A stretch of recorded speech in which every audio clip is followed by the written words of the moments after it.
Where are we going? Apparently Ireland. I don't know, man. Yeah, so we were approached to take a trip down to Clonakilty in Ireland. So it's a super cool opportunity that we had. Our flight leaves today. Today is June 2nd. It leaves today at 6 o'clock p.m. out of JFK. So now we're driving from Buffalo to New York City. Feels like we've been driving forever. It's been 3 minutes.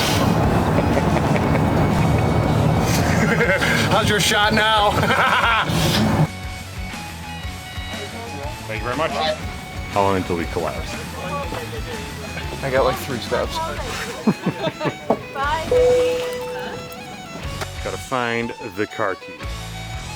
Where is the car key? Could you hold this really quick? We flew all the way to Ireland to drive a Ford.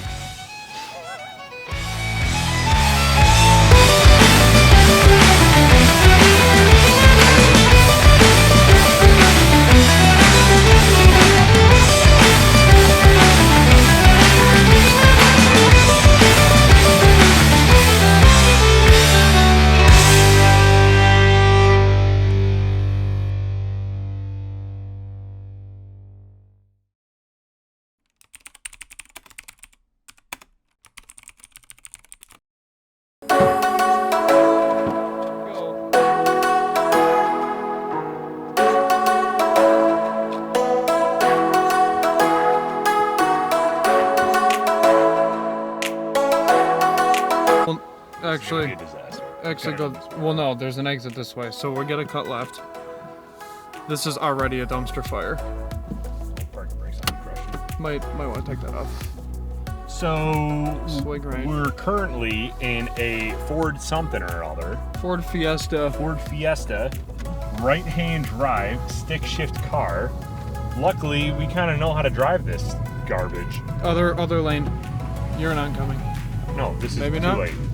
God, Oh, okay. Don't already stress me out. Dude, we have to drive on the other side of the road. So we might as well get used to it, huh? Is that what you're saying? 50 kilometers per hour is the speed limit. Oh, fuck. I forgot about shit. I forgot about that, too. Where are we going? We're going around the circle. Veer right. Take this off. I can't see anything. That's windshield wiper. Veer right. Oh, that's windshield wiper. And then, yeah. Roundabouts are clockwise, not counterclockwise, so follow that car. Do what he just did. This is so awkward. Okay. This is tough, dude. It's just wild how friggin' close these roads are, dude. Our first day here, we wanted to head to Clonakilty's Rickhouse. It was a beautiful day, so we wanted to grab some drone shots of the area since it's right on the cliffs. This turned into an ad hoc discussion with Paul, the Master Distiller, about their entire distilling process. Be aware, audio and video quality are a little bit subpar due to us not really planning on recording all of this, but as soon as we started talking, it was too good to leave out.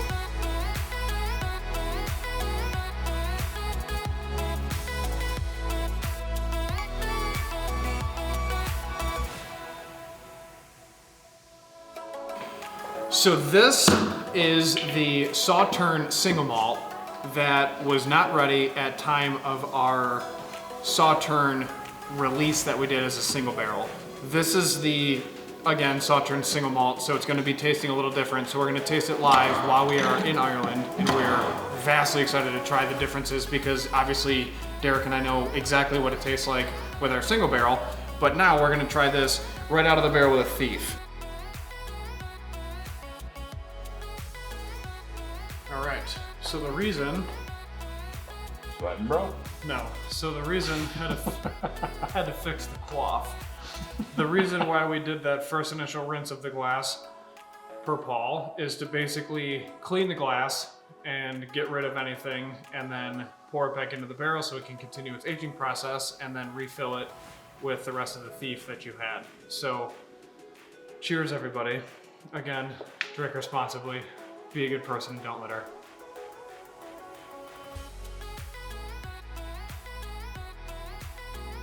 This smells amazing.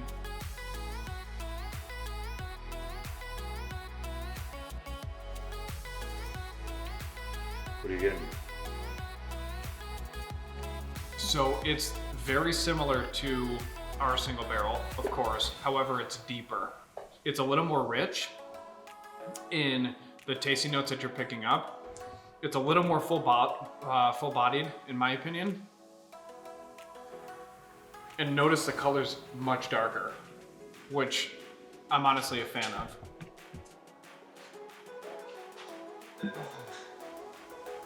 Very traditional of a single malt, but nice job, Paul.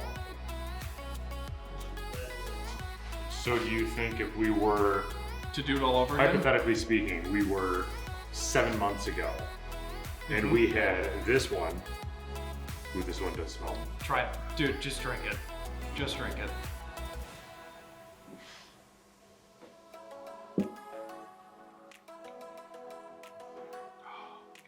The problem though is I don't know if this would appeal to our entire audience. So, Paul, what is the mash bill of the actual, your normal baseline product? If it's public. Oh yeah, I have no secrets. So even if I brought this distillery somewhere else and we used the same mash bill, it couldn't make the same whiskey anyway. Different grain, different water, the distiller. I usually do a 60% raw barley, 40% malt for about 75% what we make, and the rest of it is the opposite. 60% malted barley, 40% raw barley. Okay, so that was definitely what was in our single barrel when we did the Sauturne, right? The 60-40. The Sauturnes. Yeah, your Sauturne was, I believe, 60% double distilled malt. No, sorry, 40% double distilled malt, 60% grain. Okay, 60% double distilled malt and 40% grain. Opposite. 40% double distilled malt and 60% grain? Yeah. Crushed it. So this is a single malt, so it's all... That's 100% double distilled malt. So, Blended with the Sauturne barrel. well, in the Sauturne barrel. Yeah. So if we were to redo, if we were 7 months ago, 6 months ago, whenever we sat down with Hopper to do this, and we had that Sauturne barrel and this Sauturne barrel, which one would you pick? Me personally, I would have went with this. Yep. That just wasn't ready at the time. It just wasn't ready. The grain proportion of the blended whiskey, it makes it mature a little bit quicker than this heavy double distilled malt. It just needed an extra year here. Now for our audience, the distro time to get from A to B. So to get from where we are today to New Jersey, which is where you guys send your products to in the States, is about 10 days, correct? Ship leaving Cork. Right. So realistically, if we waited 8 months, we could have rolled this out instead of just full send. Which, to be fair, the full send course of action that we took was not the bad way to go either. Right, that was because still a fantastic whiskey.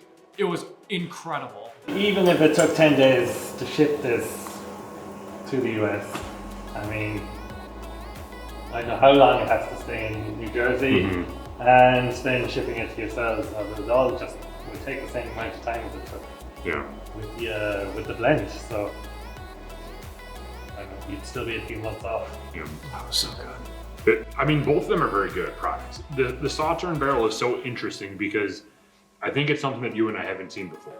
You see a lot of port, you see a lot of sherry, you see a lot of, you're starting to see rum a lot too, but Sauternes barrel you're not seeing, which again, like Mike said, is a white French dessert wine. So having it in with your whiskey is a very interesting concept.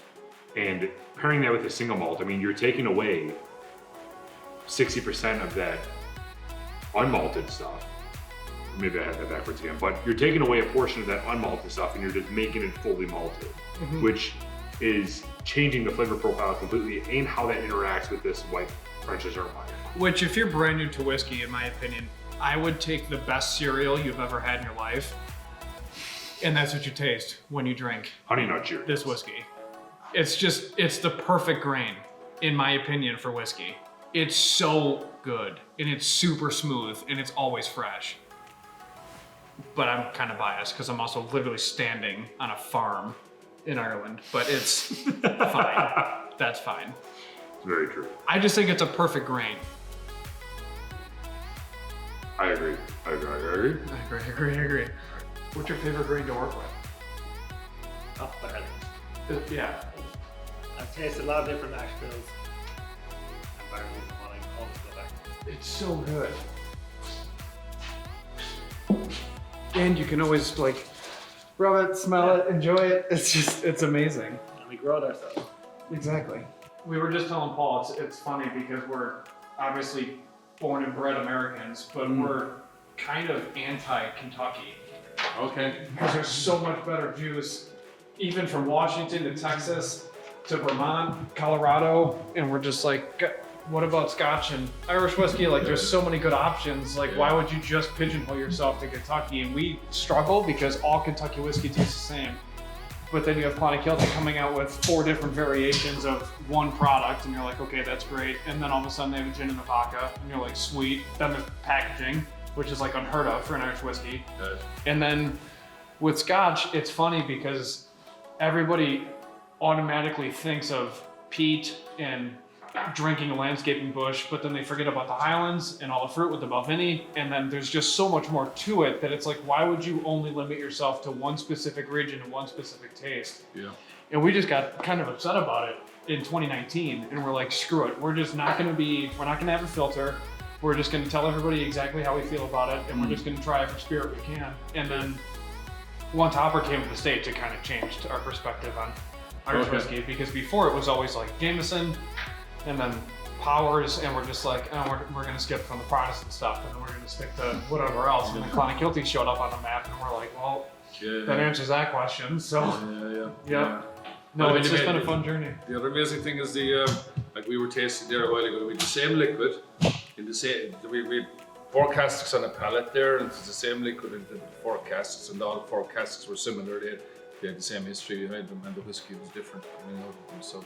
Sure. It's just the nuances between different casks. So it's magic. Like there is there's a skill to it, and there's science behind it. There's a bit of magic in there as well. All of it's based on region. Yeah. Paul was saying that you can't necessarily build buildings where you want to because the country says no. It ruins the mystique of the cliffside from the ocean. Yeah. So it's crazy, but the entire tour experience at the distillery was awesome. Great.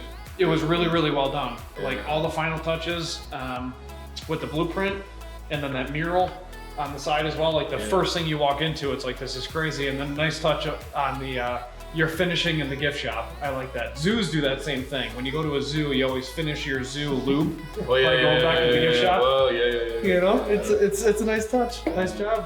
But yeah, everything is just amazing. So thank you. Great. Glad you enjoyed it. Yeah. Oh God, yeah.